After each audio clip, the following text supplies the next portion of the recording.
You're invited to participate in a true multimedia experience coming to a home near you.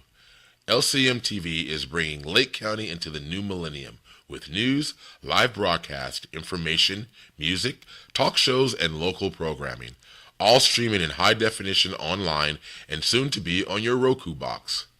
Join us at lcm-tv.com or be a part of our studio audience. You can also watch the shows at lakecomagazine.com as we provide programming to inform, enlighten, and maybe even enrage you. On Lake County Magazine Talk Show with Terry and Pete the Tax Guy, Wednesday mornings at 9 a.m. Like racing? Try the Checkered Flag Show, hosted by Ace Naylor on Tuesdays at 7 p.m. All ages and divisions in regional and national fields. Joni Lane brings a positive light to you every Monday at 3 p.m. Pasha Space brings an international flair as they discuss ecological, health, and social issues in Haiti with people around the world. End up your week with positive, conscious sounds on Saturday at 9 a.m. with Sister T on the Bridge. This show is also simulcast on KMEC 105.1 FM in Ukiah. Our latest show, LCM TV News, is brought to you live Mondays, Wednesdays, and Fridays at noon, and rebroadcast at 6:30 p.m. and noon daily, Tuesday, Saturday, and Sunday, featuring national, regional, and local news, weather, and sports. We have it all here for you on your local TV station, LCM TV. Join us online and soon on Roku, giving you access to all the best Lake County has to offer. We are LCMTV.com, your multimedia connection. Tune in for the fun. It's live TV at its best. Welcome again, folks. This is Pete Schiffman with Lake County Magazine TV, not your normal news. We apologize for a small technical difficulty in the beginning. In breaking news, a small plane crashed on I-285 outside Atlanta today. The single-engine Piper PA-32 passed in front of Gerald Smith's decelerating tractor-trailer and slammed at Interstate 285 just north of Atlanta, killing all 4 people aboard and severely snarling post-rush hour traffic on the bypass that encircles the city. Witnesses said they saw the plane flying low before hitting the highway, creating a fireball that sent a thick plume of smoke into the air. Smith told WSB that he was driving when he looked to his right and saw a plane approaching me at a fast rate of speed and flying very low. He slammed on his brakes. The plane clipped the front of his truck but continued past him, he said. It wasn't any higher than the top of my truck, said Smith. By the time I hit the brakes, I heard the impact on the front of my truck. The other, westbound side of the highway was affected as well, with witnesses stating they had to switch lanes to avoid flaming debris in the lane closest to the median. Thousands of tourists were stranded after a violent fire ripped through Rome's busiest airport Wednesday night. Fiumicino Airport, which transported more than 39 million passengers last year, has grounded all domestic and international flights after a fire broke out in Terminal 3 around midnight. An airport official described the blaze as very violent. Flames were 2 stories high, which continued to send thick clouds of smoke into the sky until mid-morning. Stranded passengers, most of whom faced huge delays after being diverted to other airports, described terrible smells and smoke so thick they were unable to see. There were no casualties, but several airport workers are believed to have suffered smoke inhalation. 15 fire engines responded to the blaze, with an official adding that casualties could have been much worse had the fire broken out during the day. The Obama administration approved the first ferry service in decades between the United States and Cuba on Tuesday, potentially opening a new path for the hundreds of thousands of people and hundreds of millions of dollars in goods that travel between Florida and Havana each year.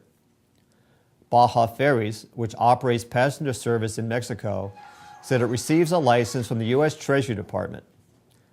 Robert Muse, a lawyer for Baja Ferries, said he believes other ferry service petitions had also been approved.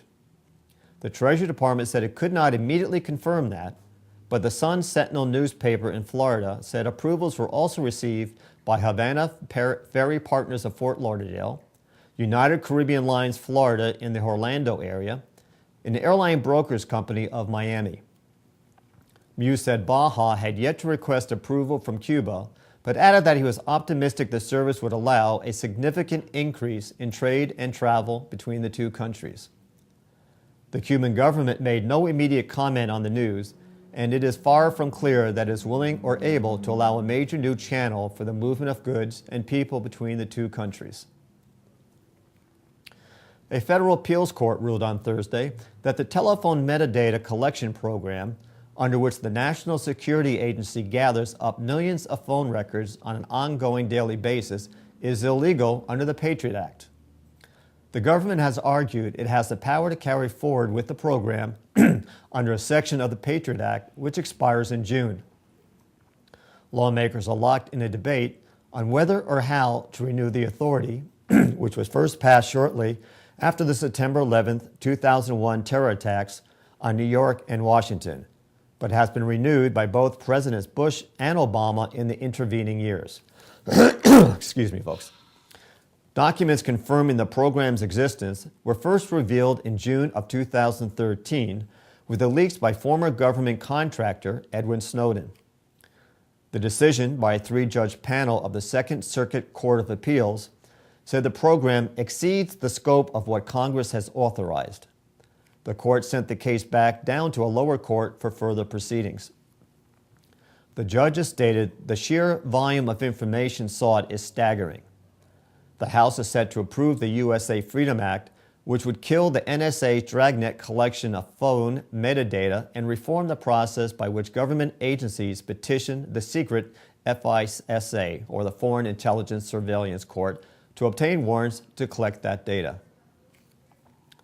Michelle Lenhart, administrator of the Drug Enforcement Agency, resigned in April. Her departure coincided with a government investigation that revealed DEA agents in Colombia had attended sex parties sponsored by drug cartels and used federal funds to pay for prostitutes over more than a decade.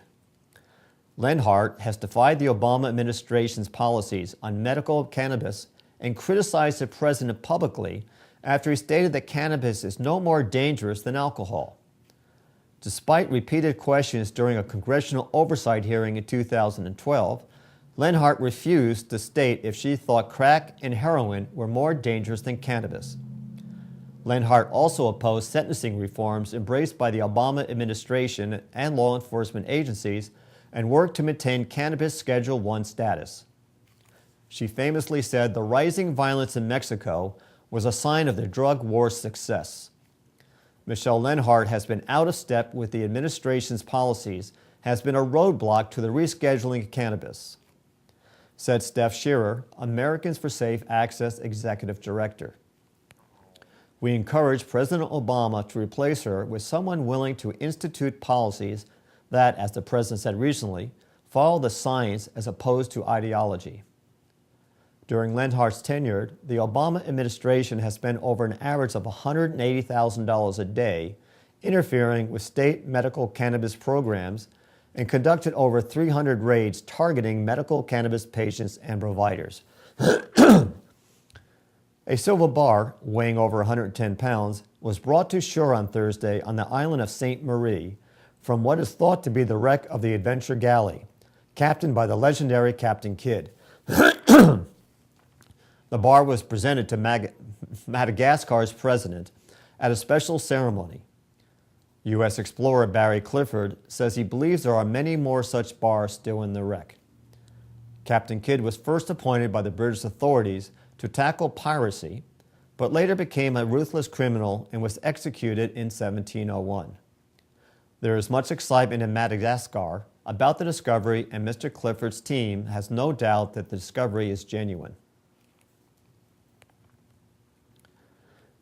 Hidden in the attention being paid to David Letterman leading to his May 20th retirement is the knowledge that it will also mean the end of a regular television role for America's band leader, Paul Shaffer, who's 65 and not ready to leave show business even with a gig of a lifetime coming to a close after 33 years. In 2 weeks' time, the CBS Orchestra, expanded beyond the bare-bones band Shaffer had in the NBC days, disbands. Shaffer has his options. He plays a little jazz and wants to keep in comedy, maybe TV. The biggest adjustment will be the loss of routine, knowing where he has to be on weekend afternoons. This was such a long run, so if I'm meant to get a gig in a piano bar in Palm Springs, I'm not too worried at this point, he said. I feel like I've had a lot of fun. How can you keep having all the fun? Eventually, you've got to let others have some fun. Coming up next is the regional news. We'll be back in a few moments.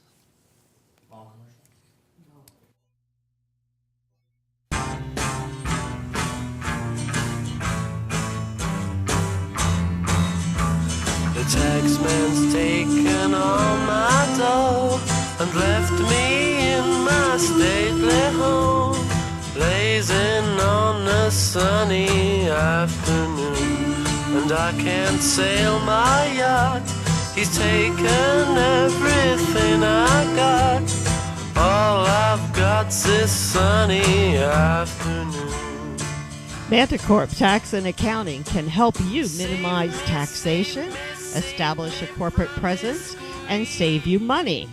Our over 25 years of experience in domestic and international taxation and incorporation services makes us the best at what we do. Your first consultation at Manticorp is always free, and our discounted rates guarantee you will not end up paying for what you don't get. Try Manticorp today. For more information, call 707-701-6416 or email info@manticorpusa.com.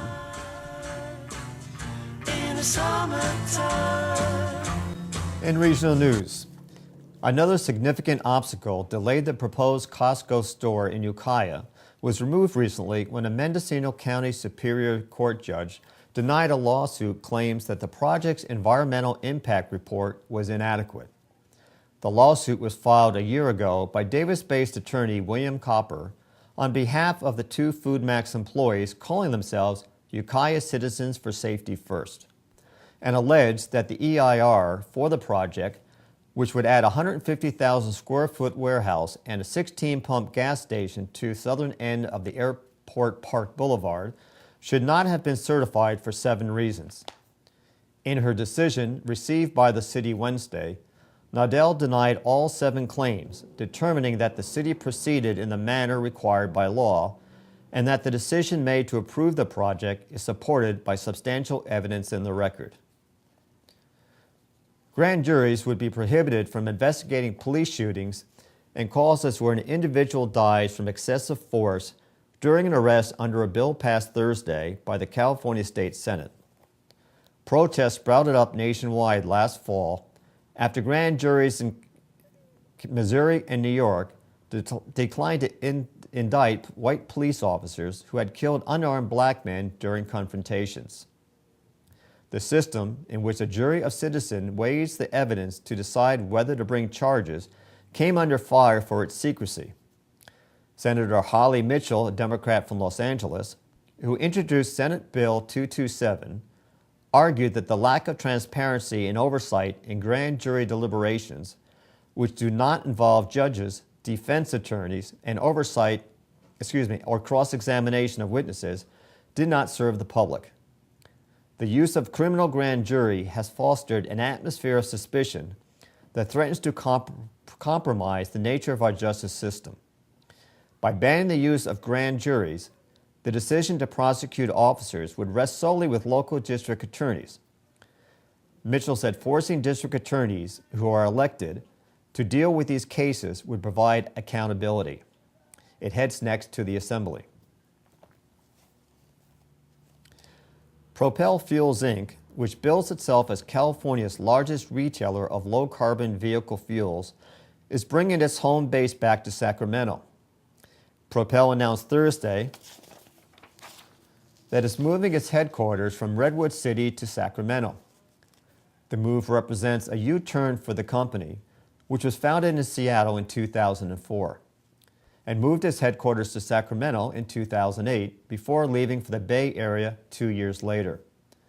Officials of the company, which offers a line of renewable and diesel fuels, said being in Sacramento puts it near the center of California's elected officials, energy policymakers, and regulators who directly affects its business.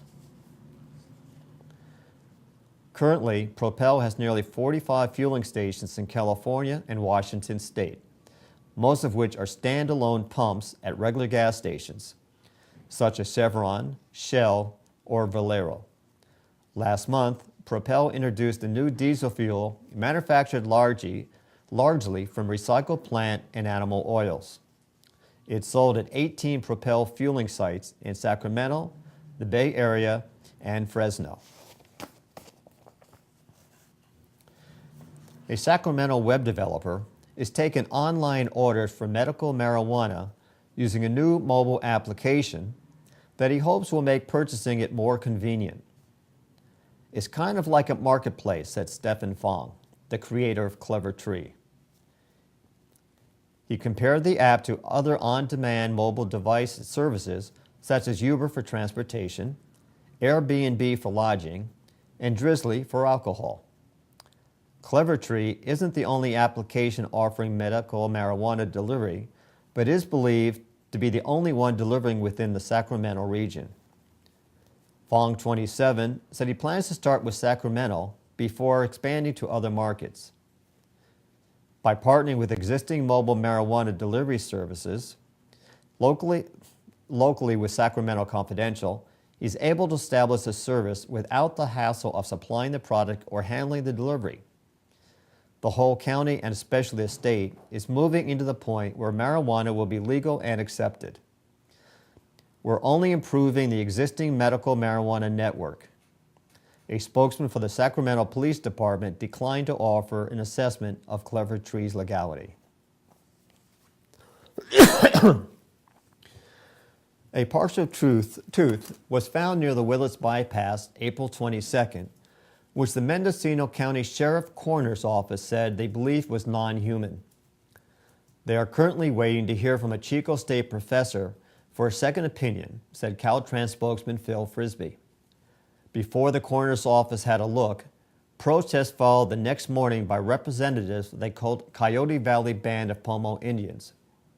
However, Frisbee said, the tooth was preliminarily considered part of the historic layer, deeming it less than 200 years old and potentially part of a farmhouse and barn nearby. Up next is our local news. We'll be back in a few minutes.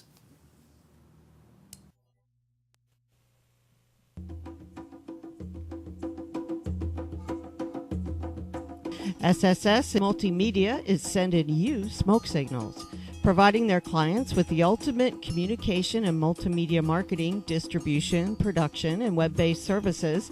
They feature high-def video equipment and quality audio sound. SSS is your multimedia source, from graphics for business cards to television production, radio, live sound, and everything in between. SSS is sending you smoke signals. Get your message out with SSS Multimedia. For more information, call 707-701-6416 or email info@sssmultimedia.com.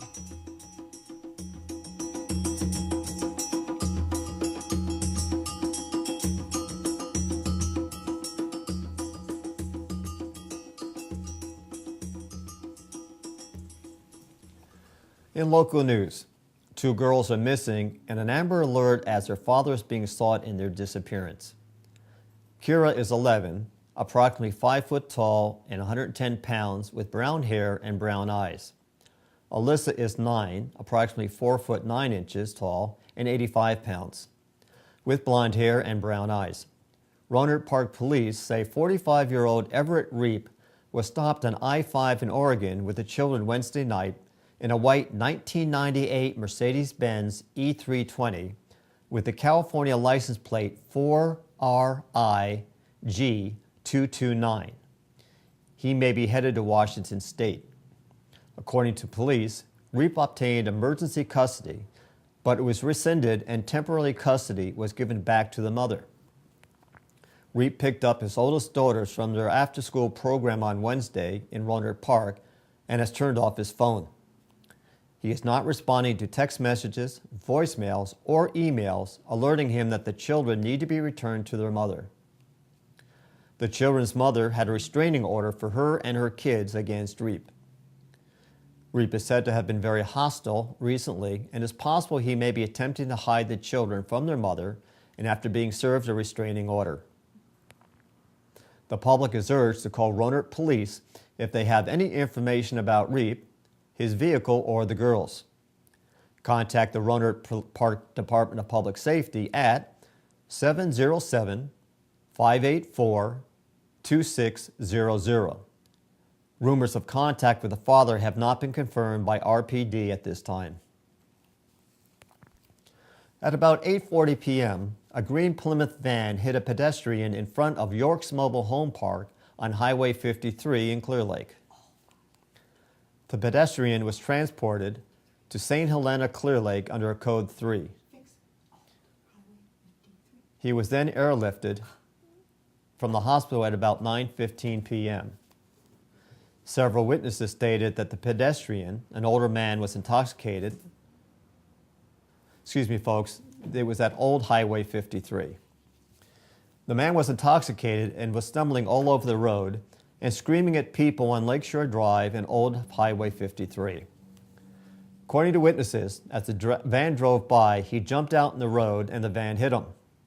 His body went under the van, and emergency crews had to extract his body from underneath the van. The driver's name and the victim's name has not been released at this time. A cross-section of the local Clear Lake community met this week to discuss recommendations for how the city will move forward with an ordinance that will come to a compromise for the future of Clear Lake's patients. This group will make recommendations to the council, who will most likely appoint an ad hoc committee of citizens of both sides to help amend the old ordinance, which allows 6 plants, or they can choose to go to a special election. The proponents of the referendum are pushing towards amending the previous ordinance to include enforcement and a fine structure.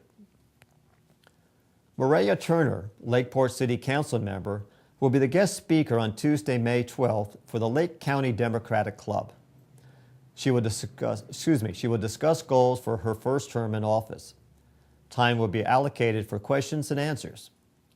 Lake County Democratic Club meetings are held in the social hall of the Lower Lake Community United Methodist Church at 16255 2nd Street in Lower Lake on the second Tuesday of every month at 6:30 p.m. Meetings are open to the public, and membership is open to all registered Democrats. The Andy Johnson Memorial BMX Skate Park at Austin Park in Clear Lake reopened on Tuesday after much struggle in a community who stepped up to make it happen.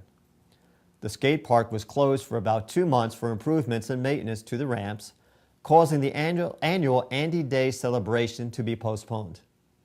The skate park reopened after closing for improvements and maintenance to the ramps.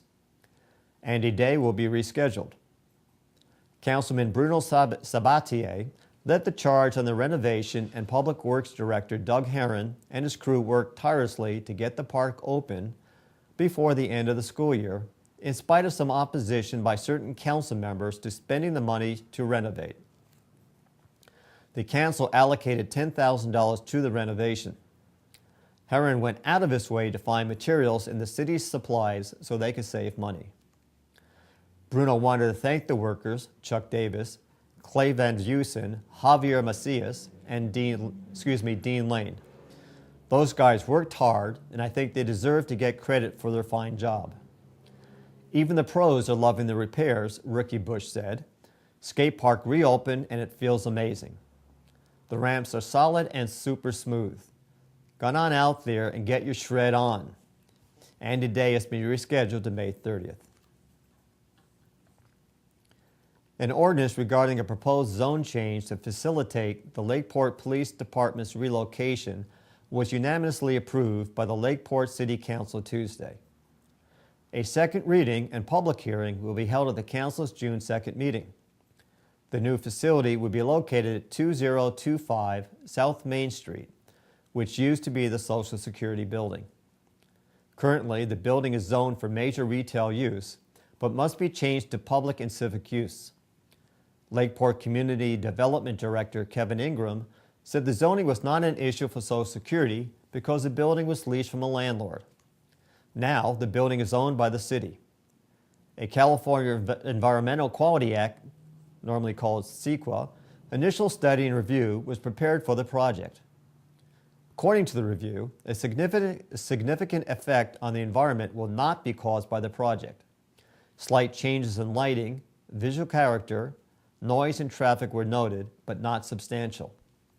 The need for a new location arises from expansion and safety concerns associated with LPD's current location at 916 North Forbes Street.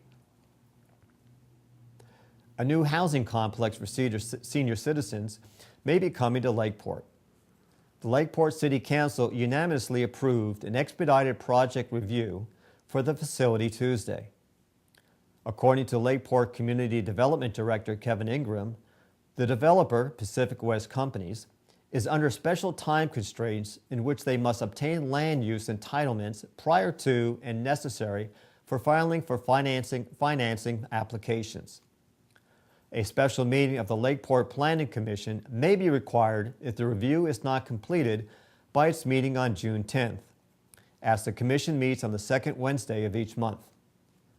Public review of the project, which lasts 20 days, will not be shortened by the expedited review. Targeting income qualifying seniors, the proposed project includes a total of 32 units, of which 26 would be one-bedroom units and 6 would be two-bedroom units. The layout was presented by Cameron Johnson of Encino-based AMG and Associates. A community building, spa, pool, covered picnic area, laundry room, computer room, and exercise facility are included in the project's proposal. The location is less than half a mile from the Bella Vista Senior Apartments, which is a LEED certified 48-unit complex built by Pacific West Companies. Starting in August, frequent users of the Lake Transit Authority bus system may notice some times when the bus schedules have changed or disappeared. This, according to LTA General Manager Mark Wall, is because government funds that were used to subsidize operations have run out. According to Wall, several grants the transit system was relying on to support their expanding route system have dried up. The effects will most likely be seen in the evening and nighttime schedules. He said that many of the evening services were started because of special grant funding and a lot of input from students. The state stopped issuing them when Moving Ahead for Progress for the 21st Century, or MAP 21, expired in September of 2013. Up next is the weather and sports. We'll be right back.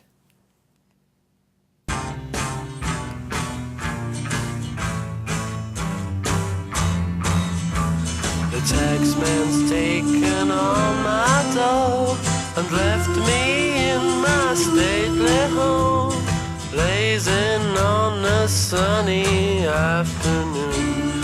And I can't sail my yacht, he's taken everything I got. All I've got's this sunny afternoon. Manticorp Tax and Accounting can help you minimize taxation, establish a corporate presence, and save you money. Our over 25 years of experience in domestic and international taxation and incorporation services makes us the best at what we do. Your first consultation at Manticorp is always free, and our discounted rates guarantee you will not end up paying for what you don't get. Try Manticorp today. For more information, call 707-701-6416 or email info@manticorpusa.com. In the summertime. And in weather, folks, there is a 10% chance of rain today in spite of plentiful sunshine with a high near 75. Winds are from the south-southwest at 10 to 15 miles per hour. This evening, the chance of precipitation goes back to zero, with clear skies and a low around 50. Winds from the south at 5 to 10 miles per hour. On Saturday, it will be mainly sunny with highs around 80. Easterly winds shifting to the southwest at 10 to 15 miles per hour. In the evening, there will be mostly clear skies and a low of 52, with wind from the southwest at 5 to 10 miles per hour. Mother's Day, we will see partly cloudy skies and a high of 78. Winds from the west-southwest at 10 to 20 miles per hour. There will be a 10% chance of rain in the evening, with partly cloudy skies and a low of 48. Winds will be from the west-southwest at 10 to 15 miles per hour. Monday's temperatures will drop and winds will pick up with a few clouds early in the day. Otherwise, mostly sunny with a high of 69.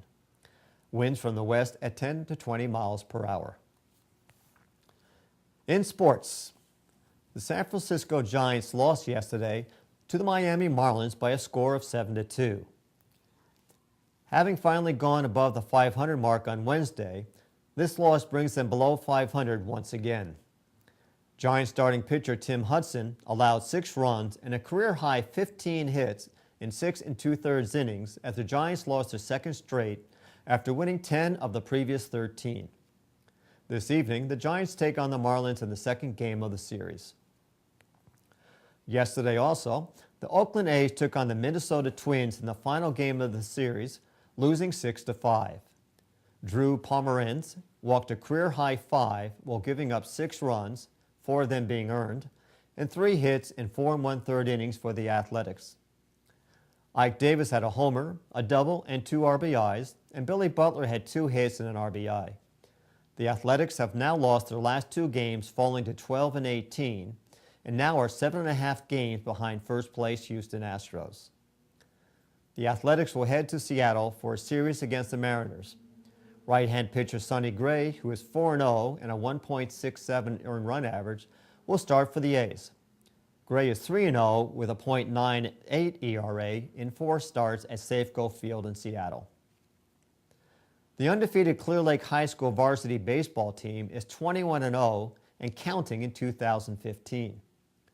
With 3 games to go in the regular season and the North Coast Section Division 5 playoffs to follow, the Cardinals are inching closer to a perfect season, which would be the first for a county baseball team in at least the last 30-plus years. Today's action in North Central League 1. Fort Bragg is at Clear Lake at 4 p.m. Lower Lake is at Middletown. And Willits is at Kelseyville, both being at 4 o'clock this afternoon. Nearly 200 Sonoma County Special Olympic athletes competed Thursday in sprints, relays, wheelchair races, and other track and field entries as part of the 2nd annual sporting event put on with Santa Rosa City Schools. The event, which almost doubled in size over last year's competition, is the second athlete partnership between the county's largest school district and the agency that supports disabled athletes. But this year was the first time track events were included, said Danielle Taylor, a district-adapted physical education specialist.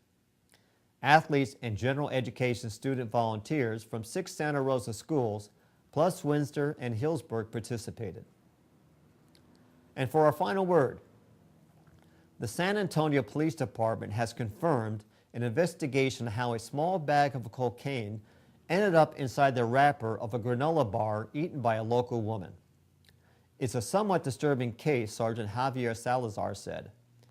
You think of a child getting hold of a package that's got interesting symbols on it, dollar signs in this case, and ingesting something like cocaine that could have a possible dangerous effect, maybe even deadly, on a child, said Salazar. Cynthia Rodriguez reported the incident to SAPD March 18th after the bag of cocaine fell from the wrapper of a Nature Valley granola bar. Rodriguez said she originally thought she won a prize. She called Nature Valley. They told her to report the incident to her local police. Rodriguez said it was the first tested to see if it was heroin, then it was tested for cocaine. They both looked at each other and he goes, "Oh my goodness, it's high quality cocaine," said Rodriguez. SAPD took the drugs, the wrapper, and the box of granola bars came in as evidence. Salazar said detectives are trying to determine at what point the cocaine got inside the wrapper. We're not sure if this was something added on purpose or if it was something that may have fallen out of someone's pocket on the assembly line, said Salazar. General Mills, the company that owns the Nature Valley brand, released a written statement Wednesday. We referred this to the police department in March and are confident that this did not happen in our facility.